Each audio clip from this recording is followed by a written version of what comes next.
Now, in a landmark case in Australia, Sal Grover's women-only app Giggle has been found to have discriminated against a trans-identifying male after he was barred from using the service. The judge ruled that Roxanne Tickle had suffered indirect discrimination, and Sal Grover was ordered to pay $10,000 and costs. I'm delighted to say I'm joined now by the CEO of Giggle, Sal Grover. Welcome back to the show, Sal, and I'm sorry about your loss here. Can you explain to us whether you were expecting this, or did this come as a great surprise? Hi, Andrew. And I always just anticipated the absolute worst because, I mean, we just live in such bizarre times, I think, that you kind of have to. However, because I've just always known that the case would go to the High Court, like because either I would appeal it or the other side would appeal it, I'm sort of not that shocked in that sense of I always knew that this was just part of what was going to be a long journey. Yes. Now, the judge actually said during the trial that sex was changeable and not necessarily binary. And this has caused some confusion because obviously sex is not changeable as a matter of incontestable fact. However, the defence of the judge is that, well, this is simply the law as it stands since the amendments that were made to the Sex Discrimination Act in 2013 by the then government. Is that right? Should we be blaming the judiciary or should we be blaming the former government of Australia?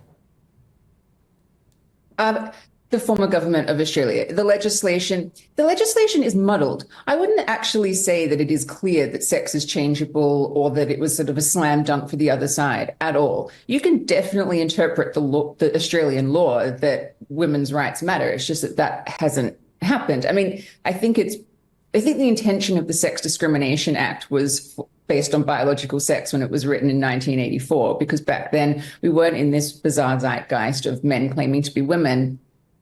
But I think it's also worth noting that, having something ruled that sex is changeable. Now, obviously, that sex is not changeable. No human being has ever changed sex.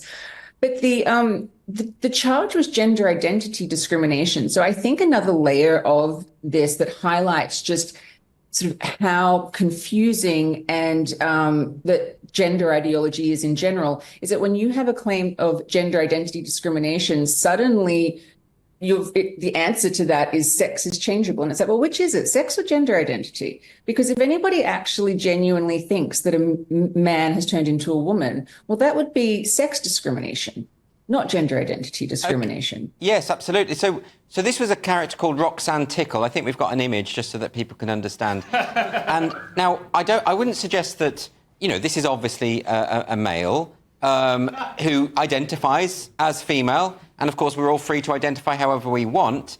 But I suppose we're not free, are we, to decide that we can go into women's spaces if we are men simply because we identify as women. Now, what I just want to know about this is, does this mean now that in Australian law, women are not allowed to gather by themselves, even if it's, say, a lesbian dating group? Correct. Yeah. Women cannot gather without the presence of men in Australia. We cannot, if a male person was to walk into a bathroom or change room, all he has to do is say, I'm a woman, and we literally have no right to say anything else to him. It's just off you go then. Obviously that's absolutely devastating. But at the same time, women like myself and in Australia, like Kath Deves, Louise Elliott, Kira Lee Smith, Angie Jones, everybody has been screaming about this for, years. Sorry. And sorry, it's my daughter. We've been screaming about this. So this has actually just confirmed what we've been saying, what we know to be happening. So, in that sense, to have it confirmed that we're not conspiracy theorists, we're not crying wolf. This is actually happening. I think that is actually quite significant. And it's not a loss in that sense, that we can now actually go, everybody, what we're saying is really, really serious. And if everybody had listened to us in the years leading up to this, maybe we wouldn't be in such a disastrous position. Can you just give a bit of background of how this actually happened? How did Roxanne Tickle get onto the app, and how did you discover that there was a male on the app? So men would attack the app daily. So a male getting on the app wasn't actually a unique experience at all. So we had AI to try and have a gatekeeping that would aid us in ensuring that the app was female only.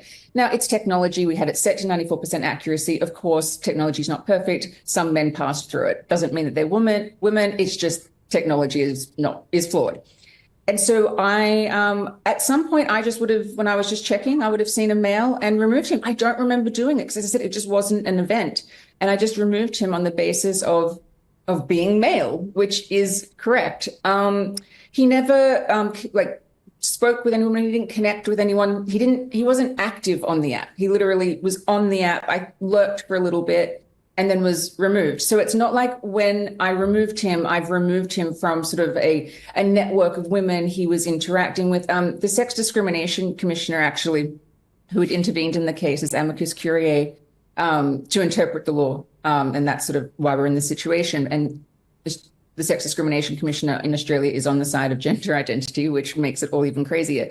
But she'd said sort of after the ruling that that the applicant just wanted to go on the app to talk about recipes and just it was very sort of sexist stereotypes what she used for what a woman is. And I was like, but he could have done that, and he literally never did. Right. He lurked and then he was removed. So I actually don't accept any of that. And this person has, I've obviously been, I have to pay $10,000 in part because I laughed at a meme in court. And then I've sort of been accused of, sort of harassment or damages or whatever it is. This person has stalked me online behind a block on Twitter for years. Yesterday, he mocked a media appearance that I did. I don't know this person. I wish him well. As you said, I think that anybody can identify however they want. It's just the moment that my rights are going to be removed because of this apparent right to identify, that's when I've got a problem with it. And I just think women and girls should have female-only spaces. That's all it comes down to. So I don't think I'm the controversial one here. And finally, doesn't this sort of imply that this notion of gender identity, the idea that we have a kind of gendered essence, which very, very few people actually believe, it's a very kind of niche belief system. Why is it, do you think, that very small belief system is now being imposed on everyone by the judiciary and by every major institution? I mean, that would be like imposing the belief in transubstantiation on everyone.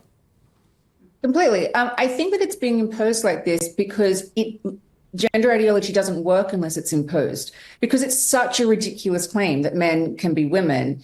And, most people aren't going to actually believe that by choice, because most people aren't sort of falling into this cult of gender ideology. So the only way to make it work is to enforce it, because if you have people that are allowed to say or believe or that it's not true or associate separately from these people, then the whole thing crumbles. So it only works and continues to have life if it's imposed, which is, the problem. Well, Sal Grover, I hope you'll come back and give us some more updates as this develops. Thanks ever so much for joining us. Thank you so much, Anthony.